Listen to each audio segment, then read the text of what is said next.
স্বাগত বন্ধুরা। লিঙ্গ বড় ও মোটা করার উপায় সত্যি কি সম্ভব? আপনাদের সবাইকে স্বাগত জানাই আমাদের চ্যানেলে। আজ আমরা কথা বলবো একটি অত্যন্ত গুরুত্বপূর্ণ বিষয় নিয়ে, যা অনেকেই জানার চেষ্টা করেন। লিঙ্গ বড় এবং মোটা করার উপায় কি আসলেই আছে?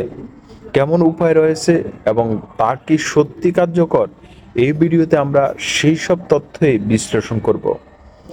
আপনি যদি এই ধরনের বিষয় নিয়ে আগ্রহী হন এবং আরও তথ্য জানতে চান, তবে অবশ্যই আমাদের চ্যানেলটি সাবস্ক্রাইব করুন, কারণ আমরা এ নিয়ে আসি এই ধরনের গুরুত্বপূর্ণ এবং কি তথ্যপূর্ণ ভিডিও নিয়ে।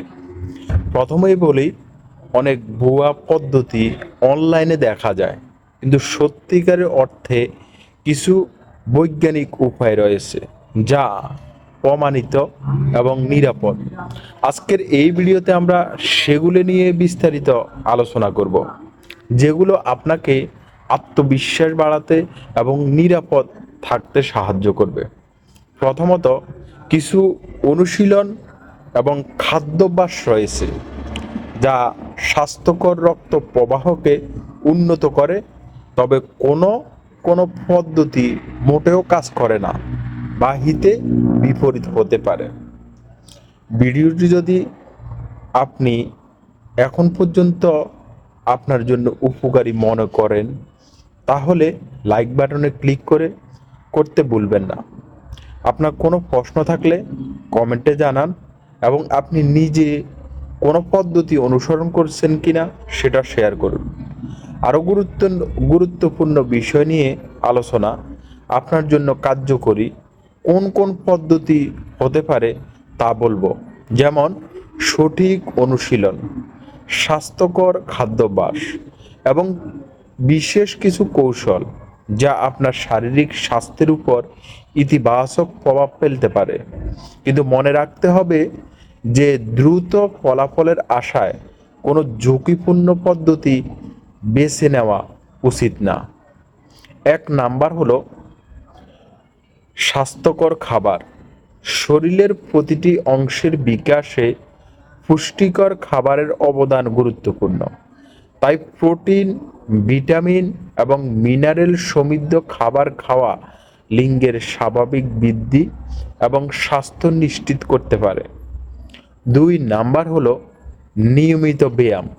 বিশেষ করে কিছু নির্দিষ্ট ব্যায়াম এবং যোগাসন যৌন স্বাস্থ্যের জন্য অত্যন্ত কার্যকর হতে পারে। এসব নিয়মিত অনুশীলন করলে শরীরে রক্ত সঞ্চালন উন্নত হয়, যা লিঙ্গের আকার ও পুরুত্ব বৃদ্ধিতে সাহায্য করে। 3 নাম্বার হলো ম্যাসেজ বা হাতের ব্যায়াম। নিয়মিত সঠিকভাবে ম্যাসেজ করলে এটি রক্ত সঞ্চালনে সাহায্য করে, যা স্বাভাবিক আকার বৃদ্ধিতে প্রভাব ফেলতে পারে। তবে ম্যাসেজ করার সময় সবসময় সতর্ক থাকা উচিত। বিষয়বস্তুর শেষে পরামর্শ। তবে বন্ধুদের জানানো খুব গুরুত্বপূর্ণ যে বড় হওয়ার এই প্রক্রিয়াগুলো ধৈর্যের সাথে নিয়মিত চর্চার প্রয়োজন, এবং অপ্রত্যাশিত কোনো ওষুধ বা পদ্ধতি ব্যবহার এড়িয়ে চলাই ভালো। যদি আপনি এই বিষয়ে আরও জানতে চান, আমাদের আগের ভিডিওগুলো দেখুন, যেখানে আমরা পুরুষ এবং কি স্বাস্থ্য এবং ফিটনেসের অন্যান্য দিক নিয়ে আলোচনা করেছি। আর যদি আপনি এখনও সাবস্ক্রাইব করে না থাকেন, তাহলে সাবস্ক্রাইব করুন এবং বেল আইকনটি প্রেস করুন, যাতে আমাদের পরবর্তী ভিডিও মিস না হয়। ধন্যবাদ এই ভিডিও দেখার জন্য। আশা করি এটি আপনার জন্য সহায়ক হয়েছে। পরের ভিডিওতে আবারও দেখা হবে। ততক্ষণে সুস্থ থাকুন, নিরাপদ থাকুন।